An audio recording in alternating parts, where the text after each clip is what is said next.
Hello and welcome back to the TGP Wrestling Podcast, more specifically Wrestling Coffee. I've outed myself already. No, I haven't. It could be anything.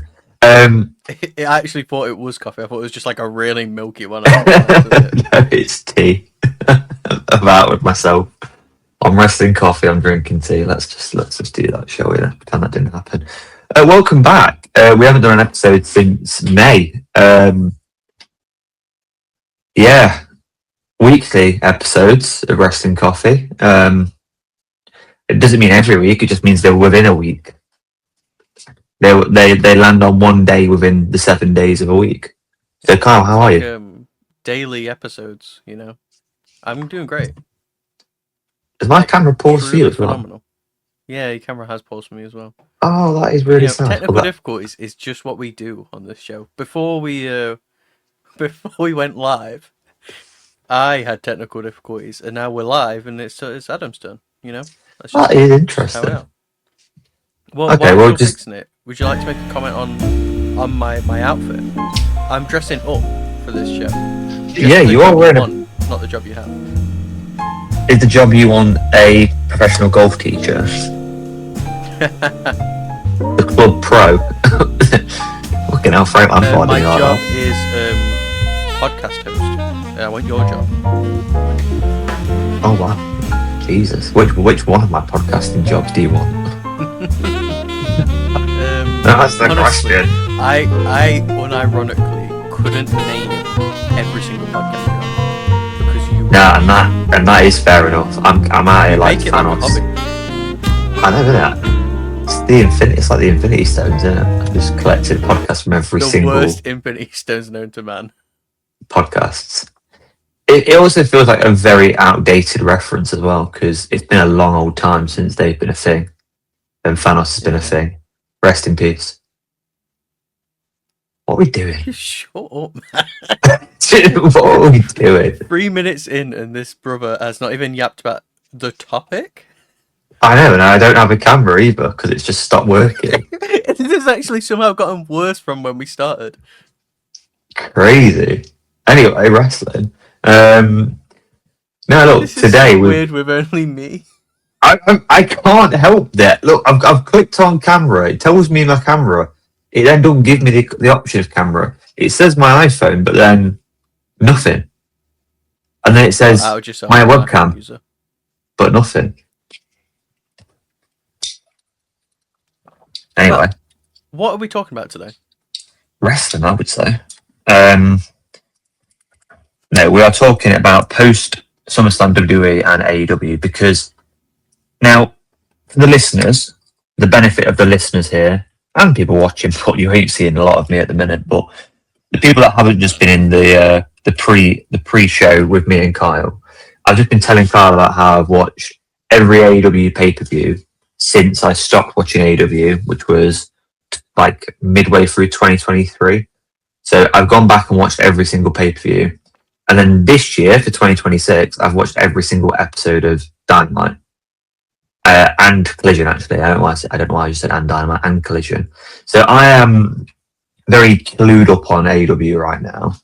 And it's genuinely insane where we're at with wrestling right now because AEW is just infinitely better at everything than WWE right now.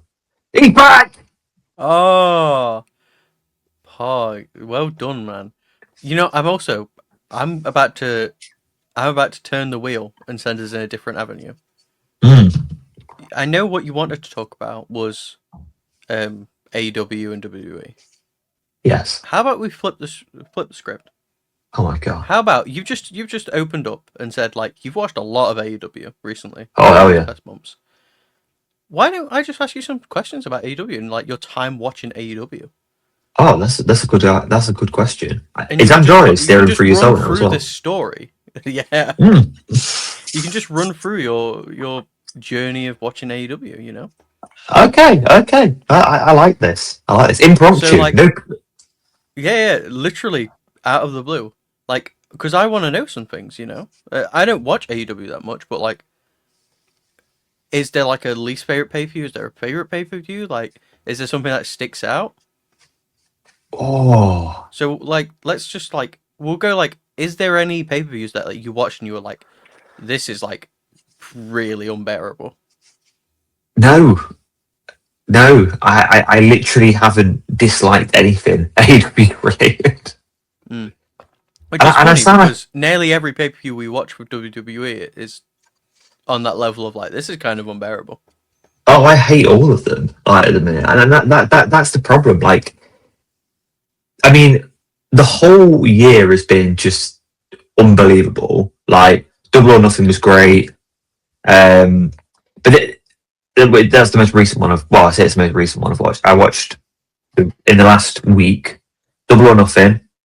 I can't remember all the names now. Forbidden Door, which, to be honest, Forbidden Door had the least to do with like AW law, if you like. Mm.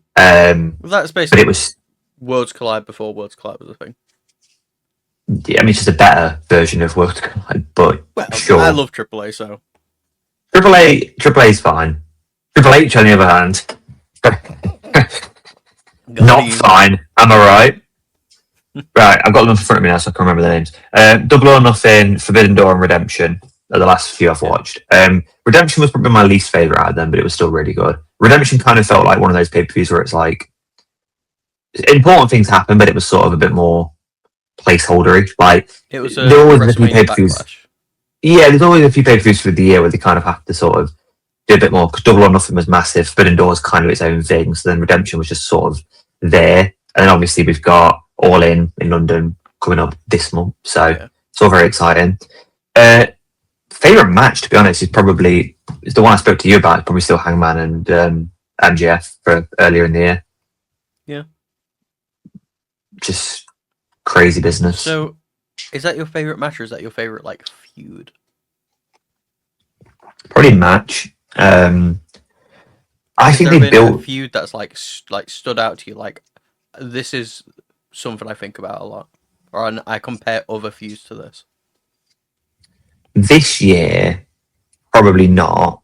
Off the top of my head, from me going back through the annals of history for AEW, Swerve and Hangman's feud is probably one of the best feuds of all time in wrestling. Not even just like AEW. I think it's one of the best wrestling feuds of all time. Unbelievable. I mean, I like MJF and Andrade's feud at the minute, but it's not really a feud as such. I just love Andrade. They're just my favorite wrestler in AEW. So I think it's kind of just, the steel cage match where he went out with the Don Callis family and then decided to take his shirt off and then the shirt just says fuck MJF, fuck Don Callis. That's wrestling, that is. That's pure wrestling, Kyle. Roman Reigns wouldn't say fuck anyone. He just eats a passive aggressive McDonald's after SummerSlam. Sorry, is this something he actually did? Yeah, so John Moxley said that he would rather work for McDonald's than work for WWE again. Oh, okay. So it's just passive aggressive. Yeah. Well, speaking of, just before you go on to the next one, John Moxley is insane. That guy is arguably doing one of the best jobs in wrestling right now. Like, the Death Riders are a very cool faction, but it's just got the aura. He's got the aura that Dean Ambrose didn't have, and that is respectable, very, very respectable. And obviously, Will Ospreay no longer a member of the Death Riders, which makes me like them a little bit more. So, but I was actually going to say, because I haven't watched many AEW pay-per-views, just in general. And I can remember the last one I watched was the Death Riders. I think it was the Death Riders versus the Young Bucks and some other people. You know the match which was like all over the arena? it'd be Stadium. Well, not Stadium Stampede. What's the other one? It's called something in the arena. It's called something. I can't remember what the actual name of it is. They played like "Let the Bodies Hit the Floor" for like 5 minutes on repeat, and I was like, "This is the craziest match I've ever watched." Not in terms of like, this is actually like a crazy death match or anything, But this is just a surreal experience of what the fuck am I watching?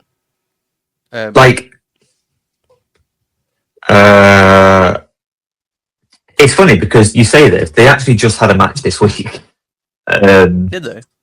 AEW Dynamite was in Mexico, and they had a match which was the Bucks, Adam Copeland and Christian against the Death Riders, which was not as good as the one that you're referring to, but still, Yeah, I can remember because I was watching it and I messaged Corey and I was like, because this is when Corey wasn't like an AEW guy. He just didn't like AEW because he didn't like the fans. Which is ironic how he's completely swerved on that one. Get it? Swerve. Hey, my guy. Took the edge off. Oh my god, I love that one. Yeah, like I was watching it, I was like, this. I can't tell if this is amazing or terrible, but like, it feels new and exciting, even if I'm not sure if I even think it's good. Anarchy in the Arena is the name of the gimmick, yeah.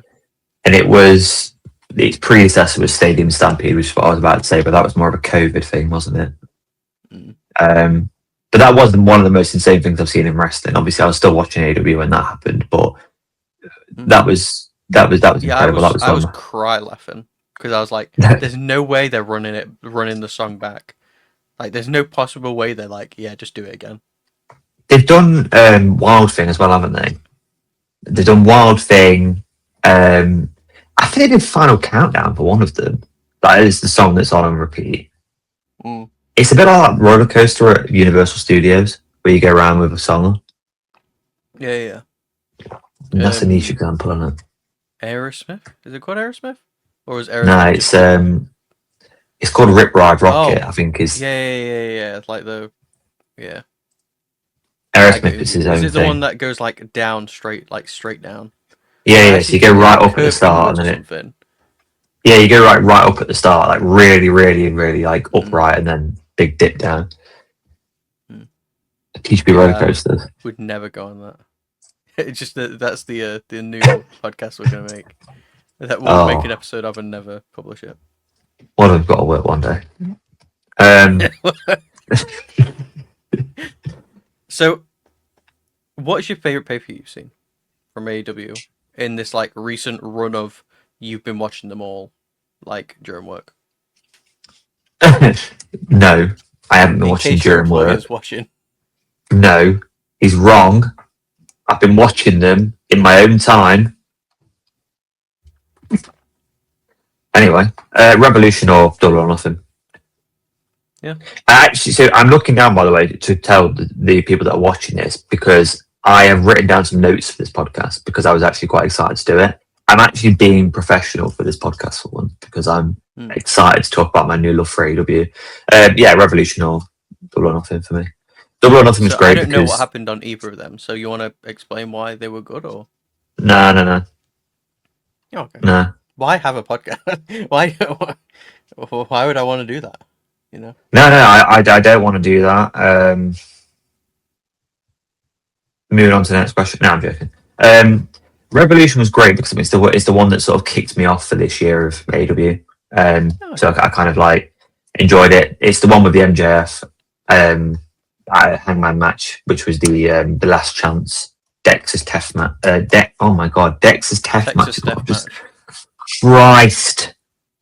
But it was also great anyway because John Moxley, Takashita is genuinely probably one of my favorite wrestlers at the minute as well. Like, the guy is insane, and Mox's Continental Championship run, I will put out to the group, is probably my favorite championship run in wrestling right now. I think I just genuinely think it's just an insane title run, and you go into the gate. You know, like when you were watching like Roman Reigns as a big title run, and you kind of just didn't want him to lose any of the matches. Yeah, it was just kind of like that. You also had FTR versus the Bucks on this pay-per-view. Andrade versus Bandito, which was great. Swerve versus Brody King, which was great. Like, just a really, really good pay-per-view. Pay-per-views that actually, are pay-per-views. Not PLEs on Netflix where we see loads of fucking adverts for 3 bastard minutes. Does AEW do like promo like packages before every match? Yep.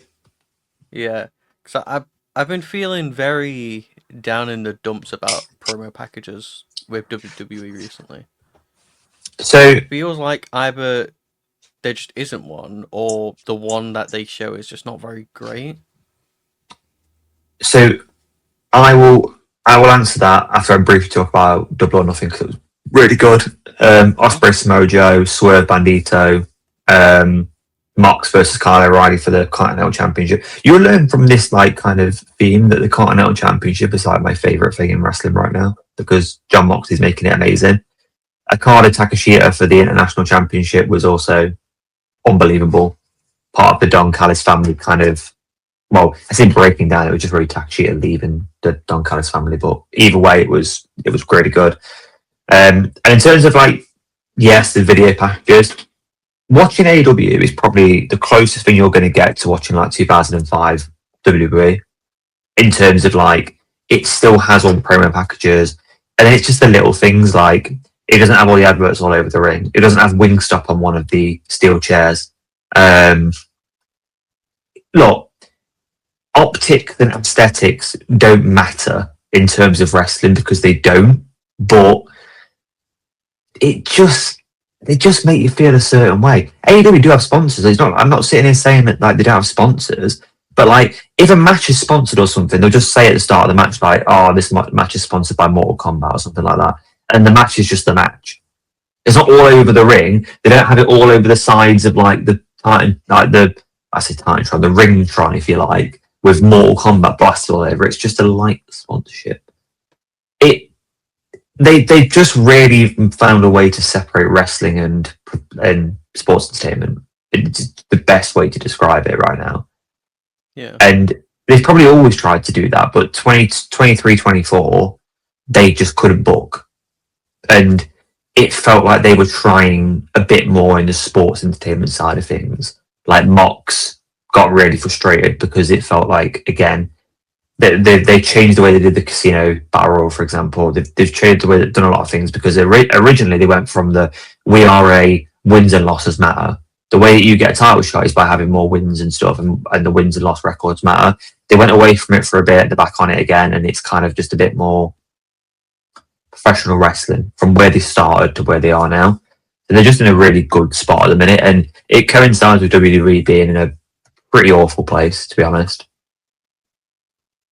Yeah, as much as like I enjoyed Roman Reigns versus Seth Rollins, I didn't enjoy SummerSlam that much. Just personally, I think I feel like there wasn't a lot of highs. When you look back on SummerSlam, I think people will look back on it through the rose-tinted glasses a little bit because of Seth Roman. Yeah, it was objectively not a good show. It just wasn't.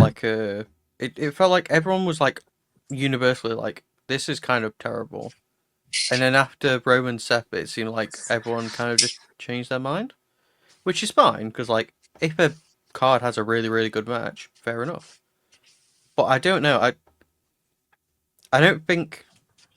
just don't think a lot of what happened on SummerSlam was that great.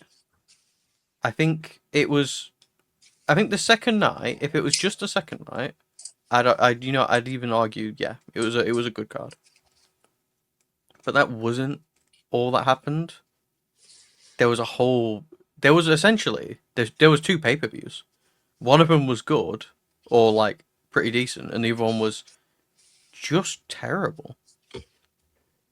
I think that the problem they've got at the minute is that I hate the 2-night pay-per-views, right? And when they started, I know you were very much a supporter, and you were like, you just hate them for the sake of hating, and like I get that, but I don't think they work. I think the point of a pay-per-view is to kind of build excitement over the whole thing, but WWE sees certain matches as disposable, and I think when you put things on a 2-night card, you're telling the audience, in my opinion, hey, these matches matter, these don't. The mid-card match on night 1 doesn't matter, because it doesn't, right? You're telling your audience this, and by having 2 nights, I think you think that you're like Roman says, oh, you've got to wait 2 nights for this, and that's really exciting. It's not. And I understand that they think that one of the big reasons, other than we all know money is a reason, but like take money out of it because they claim that the reason is that when you're watching a pay-per-view, no one wants to watch a 7-hour pay-per-view, right? And for them to put all the matches on a pay-per-view they want, it'll have to be 7 hours long. Okay, but AEW pay-per-views aren't 7 hours long. And there's no AEW match that's 5 minutes.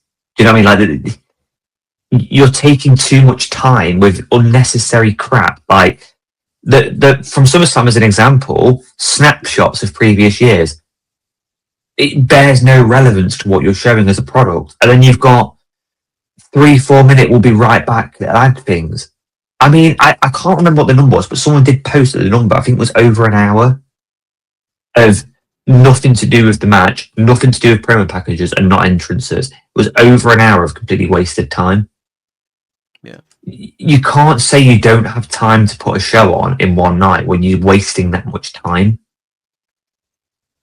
I agree.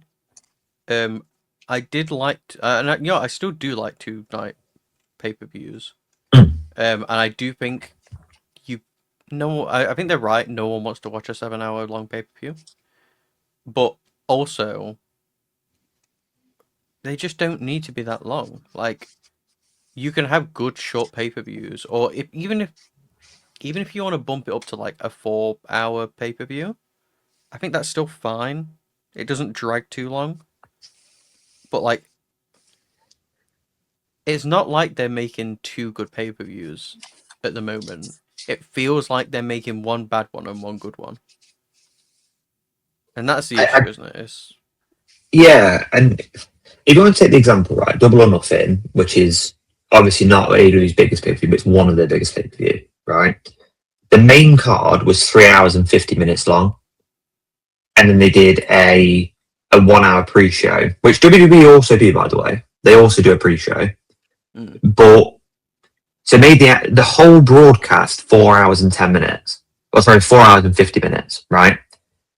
But you had 3 matches on the pre-show. Now, WWE used to do this as well. They used to put matches on the pre-show. They now don't. And I kind of get why they don't. Because it's like, oh, it's the pre-show, who cares?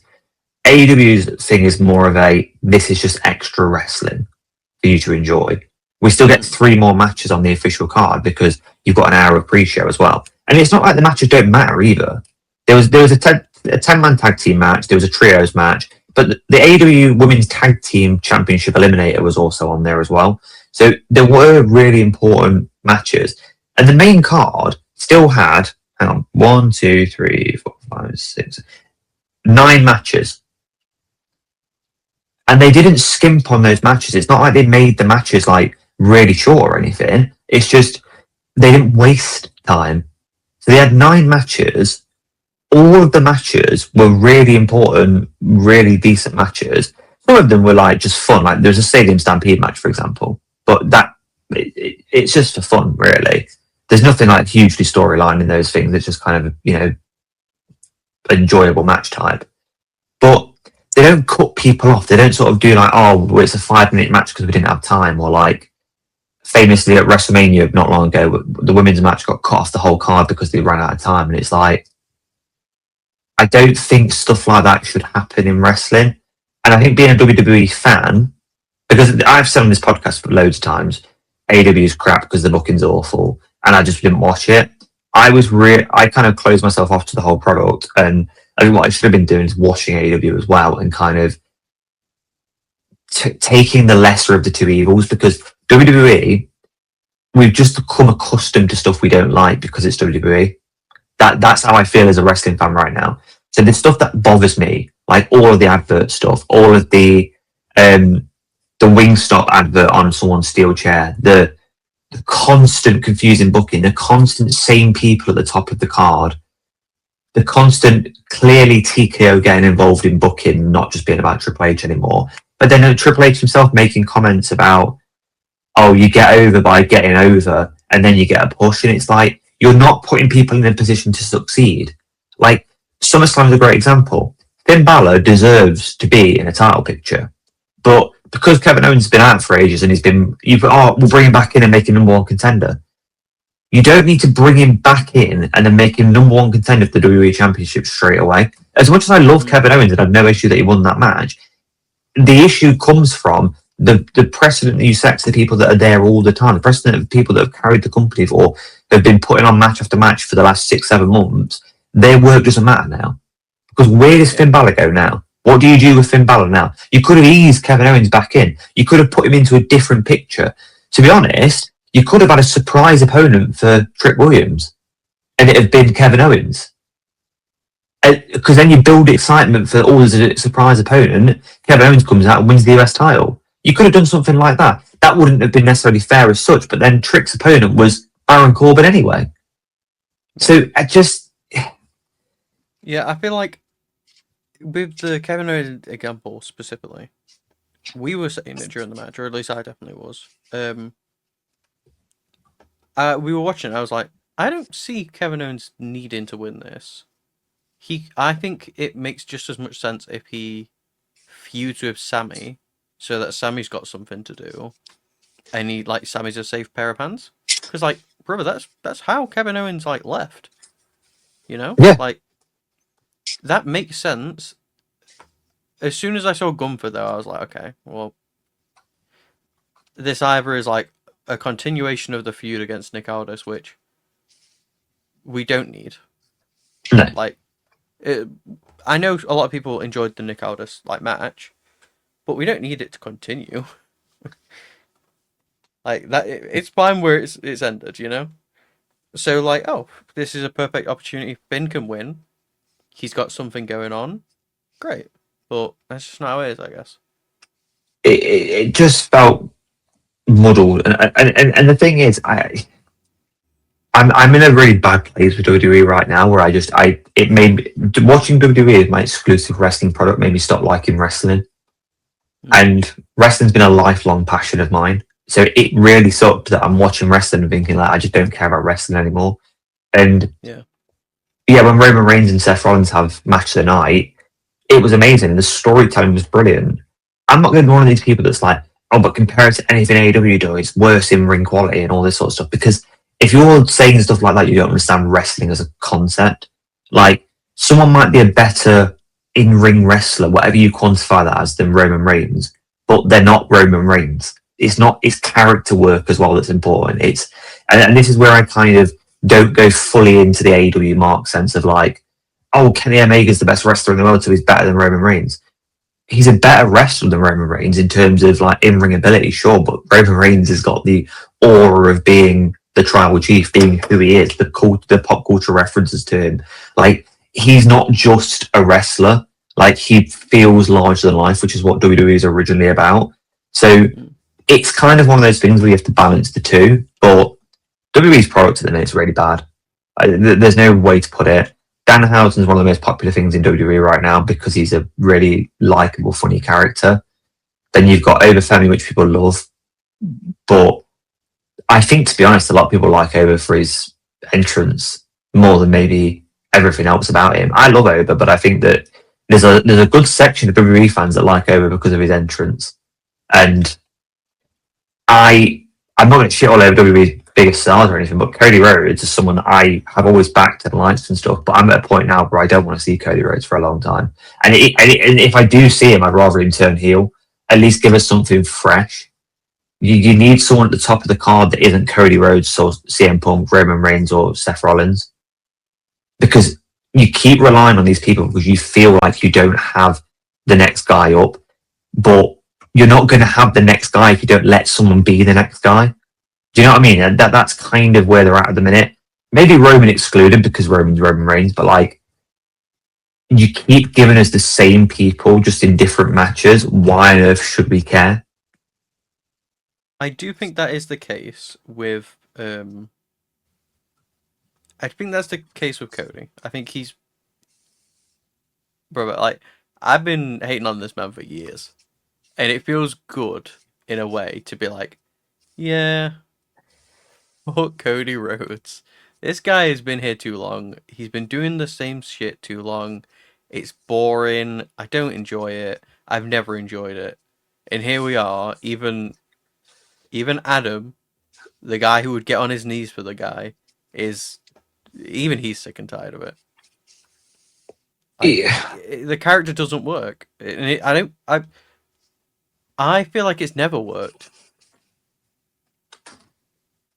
Just straight up, I think it's never worked. It's just that other people have carried his work for him.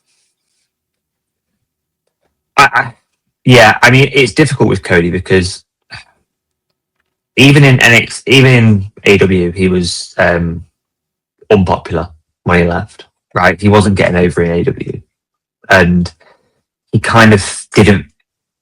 I think the general consensus was he didn't feel like an AEW wrestler. He felt like the sort of guy that wanted to prove WWE wrong, but his end goal was always to be back in WWE, which is fine. There's nothing wrong with that, but it's a different product and it's a different style. And I think towards the end, he just didn't fit that style anymore. And he's come to WWE and look, he's always going to sell merch. He's always going to be popular with kids, and he's not going anywhere anytime soon. Okay, but let's be honest.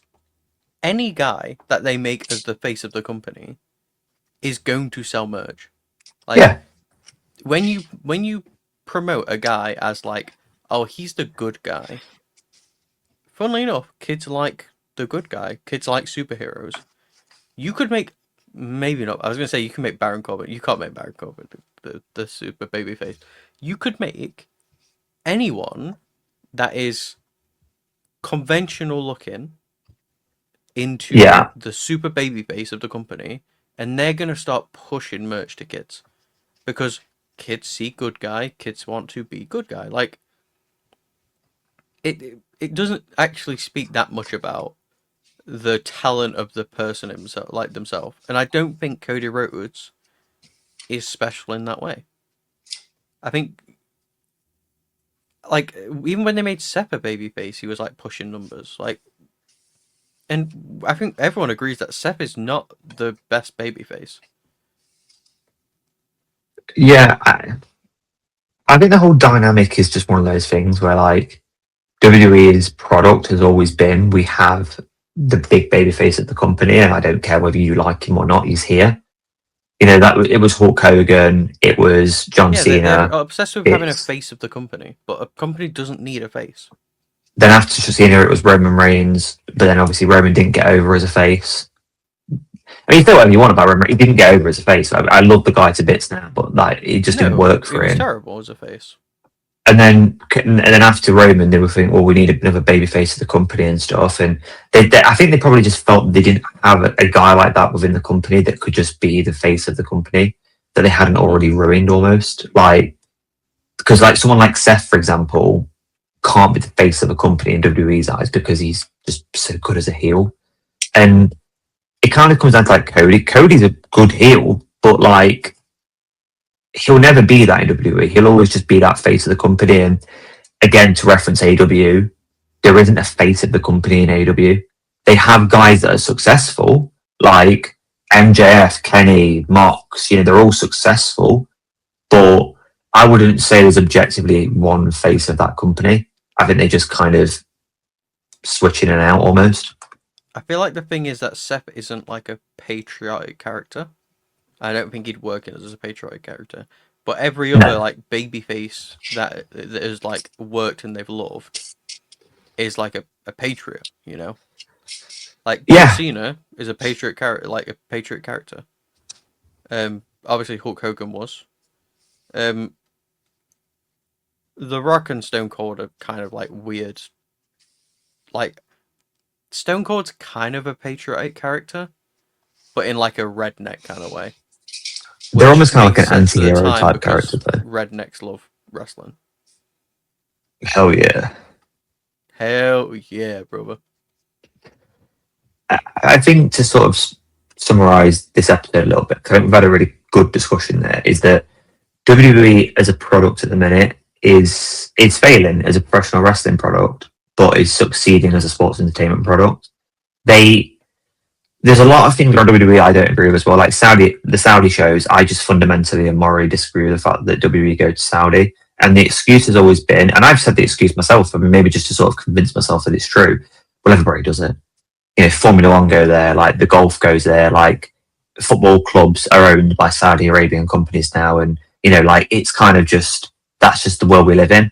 Well, AEW don't go there, and AEW don't go into zones or areas that they don't feel is a wrestling place. They purposely go to places because they feel like it's successful with and lines up with their vision and their product and their wrestling ethos. So I'm disillusioned with WWE as a product right now, and I don't know, man. I don't know if WWE can pull me back as like just a diehard WWE fan again, because they won't stop doing the things that bother me. And if you watch AEW, you'll realize that WWE is just a really bad product at the minute, and AEW is running rings around them in a wrestling sense. Yeah. So I think what we should do, we'll wrap this up. We'll have another conversation after All In, where we can talk about it. To see if like we can break down what All In did well, assuming that it's going to be a great card. Yeah, it's a great card so far. Yeah. We'll break down what All In did well, and maybe what WWE could take from that. Are you gonna watch All In with me? Yeah, I'll watch All In with you. Sweet. I've got a full proper in detail thing. I'll give you the brief. Do you know what? I was about to say I'll give you a brief on the matches. I don't have to, because there's a promo package before. So you'll know why people are fighting. Yeah, for real. Imagine that. Just knowing why people are upset with each other. Crazy stuff. Right. Well, thank you for listening. It's been our first episode for a long time. This is going to come out on Wednesday. Help me with dates. Next Wednesday. We release it next Wednesday, the 12th. 12th. Wednesday the 12th. Hey, listen to this on the 12th. How's the 12th feeling? 12th is the 12th sunny. What's wrong with me? It's gone 5 when we're recording this, and that is just not that. I'm not computing anymore. But I hope you've enjoyed this regardless. Kyle, I'll leave you with the final word today, because normally I say something outrageous before we finish. He's not going to say anything outrageous. We'll see you again, guaranteed, when we watch All In. Boom!